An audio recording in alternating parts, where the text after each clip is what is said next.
was there always a season 2 planned, or did the actors and directors, were they originally just signed up for this miniseries and thought that was going to be it? You know, in the arc of the show, was the season 2 plan? Yeah. I think, and I can't speak for Ron Moore. I think that Ron always had what they call a Bible. You know, you create a show, you have your miniseries, your pilot. He had a Bible for the series. I know that Ron always had an end game in mind. He didn't want the show to go on and on and on and feel like he was starting to retread all storylines. So when we finished our show, that was on Ron's terms. You know, he always said, "This is as far as I want to carry the story." So I think he had anticipated. You hope, as a creator of a series and a writer, you hope that this thing will pick up. I don't think that he may have had an outline for season 2, but story. The story is very fluid, and I can say that because I was originally, I think I mentioned this earlier, I was hired for 2 episodes in season 2. Nobody foresaw this character of Anders being woven into the fabric as deeply as I was. I certainly didn't, and I don't think any of the writers did. Certainly not when they were writing the miniseries. I don't think they thought like, yeah, season 2 will have this Anders cat come along. You know, the idea was that you have this, whenever you have a male and female lead like Starbuck and Apollo, and they've got this will they won't they, and they have this kind of romantic tension, it's always a great plot device to introduce a third party, the triangle. It's a classic dramatic plot device, a love triangle, and then it heightens the stakes. And so I think they were at that point where we need to mix it up between Starbuck and Apollo. Let's give her a love interest for, a couple episodes. Just something she sneaks with will create some tension with Apollo. And that was the device that Anders originally was, just to be a foil. Just to be a guy that sticks with a girl. And then later, Apollo will, hey, what happened with that guy? And, maybe we would talk about me a couple of times. And Katie Sackhoff, we finished my 2 episodes, and Katie had a large part. She fought for Anders' character to come back. She liked the direction of that storyline, and they watched the dailies and as they were putting the episodes together, and they felt like there was something to be mined from that relationship. So that's what I mean is that it has to be fluid. Nothing can be set in stone.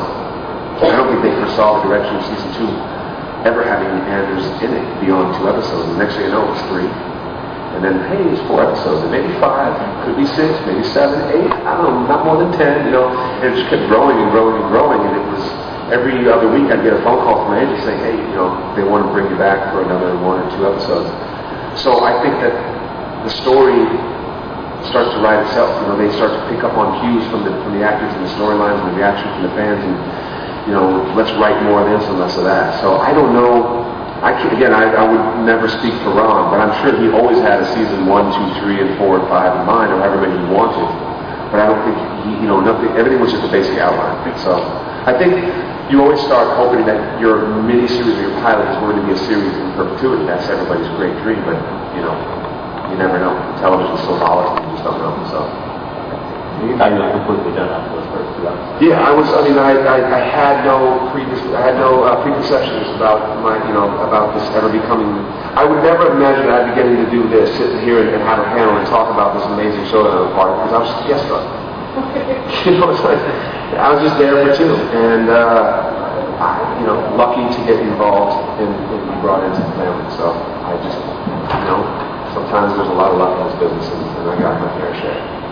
Just a counter question to the previous one. Sure. What was your least favorite episode, and what was that episode that was the biggest pain to work on? Wow.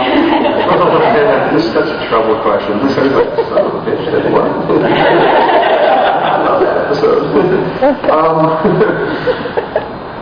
From a technical standpoint, then. From a technical standpoint, yeah. Well, I'll say from a technical standpoint, that picture that was up there earlier, and that was just technically that was just a real pain in the ass. It was fun at first to do the prosthetic makeup and to do the goo and do the water, but those were probably my crankiest days. I called after that, I was like, I'm not talking to anybody. I was having a fun time, and I'm getting my head ripped off, and the glue was in my hair, and I think those were just the times I was physically the least comfortable. But I loved what we were doing, and I understood how important we were. But those were hard episodes to shoot. Yeah. So, thank you. You're very welcome. How's it going? All right, how are you? I'm good, great. Excellent. I hope the rest of your audience doesn't try and shoot and stab me because I'm going to ask a question that isn't related to DSGV. Because of what? Because it's a question that's not related to DSGV. Please don't kill me. Is there any chance that we're ever going to see Deming ever again? Yes. No, I forget that. I was hoping if I put it out there, you guys are all feeling like, hey, he's coming back. You're going to have to ask my friend Nathan Fillion that question. There was talk, actually, when I finished. I think I did the last 4 episodes of whatever season I was, 2 or 3, I forget which it was. And then there was a hiatus, and then they did talk about, it'd be fun to bring him back. And I think, I don't remember the timeline, but I think I ended up getting on another show, and it became a scheduling conflict. And now I think too much water has flowed under the bridge. But I will say this, I have no idea, but I would be 100% amenable to the idea. I would go back on a heartbeat, because I had a lot of fun doing that show. I don't know if it would make any sense also, I mean, dude, I was just I literally like upstairs. Like robbery division is right upstairs, and suddenly you never saw me again. You know, it's like, did I get transferred? So, I mean, they must run into me eventually. But I had no idea, I had no control. But if they should, came calling, I would definitely, if I had the time, I would definitely say yes, yeah. Would you watch the episodes when they aired on TV, and was there any sort of ritual involved in that? Like when you get together with a whole bunch of friends or whatever? And was there anything that caught you off guard? I'm trying to think if we watched when they aired. I haven't seen the show since it's been off the air, so it's so weird for me because I have all these visceral memories, but I would like to go back and watch it because I don't have a clear recollection of the entire series. I personally, traditionally, don't watch most of the things that I do. I don't not watch them on purpose. I'm not one of those like, no, don't show me that. I just don't go out of my way to watch it. But if it's on, I'll watch it. But I don't. I think they used to when I was on the show. We used to have like, hey, everybody come to the apartment and we're going to watch, whatever the show was. Now it's hard for me sometimes. I have a hard time personally watching my own work just because you have a different conception of what it was like when you're shooting it, and then you see the final cut and the way it's edited, and you're also your own harshest critic. That's just the nature of the business. You're never going to be more critical of anybody's performance but your own. And so sometimes I feel it's better if I don't watch, because if I do, I go into this, I spiral into a wallow of despair. I'm like, oh my God, that was horrible. It was like I let that go, dude, you could have done so much better. Or I think of all these different choices I could have made, or I would have done it like this, or I should have said it like this. And you can kill yourself as an actor going through that minutia. You just have to accept that what you do is good. If they liked it, if the director said moving on, then you have to trust that the director is moving on. So we may have watched a few episodes, but we never got together with watching parties like some shows do. But it would be fun to get some of the gang together and actually put the DVDs on and watch it again. Yeah. I think it'd be well. I hope this question isn't too odd. Do you feel like you're famous, or is that something that you're always aware of? Like, you don't love me. I think, yeah, I am. No, you know what's weird? I live in LA, right? So you can throw a rock in any direction and hit somebody who's infinitely more famous than I am. It was just everybody's on TV.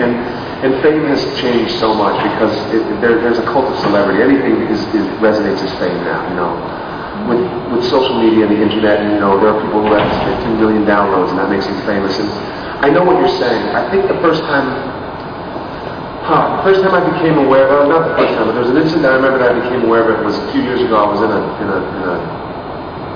think it was like a CVS, like a pharmacy or something like that, or some kind of grocery store, and somebody said, "Are you Michael Trucco?" And I was like, was there a sign or something? When somebody knows your name as the actor, because it's very common in television to go, hey, Anders, it's Anders, and you ask people like, show them as iconic as Friends or Seinfeld, you know, like they become their character and people can't see them as anything but their character.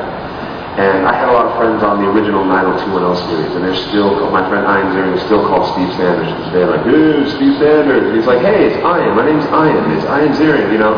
And when somebody knew my name, you know, and didn't call me by the character, I was like, wow, that's really interesting. That means they took the time to see who that was playing that character, and they were aware of who I was.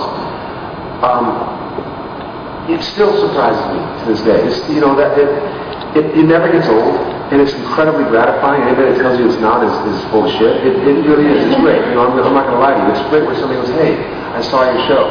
I'm at a level now where I'm not an A-lister. I'm not to the point where I can't go outside. My wife and I, we can go to a movie. We can go out and, you know, to dinner. And occasionally people go, hey man, and they just walk by and go, hey man.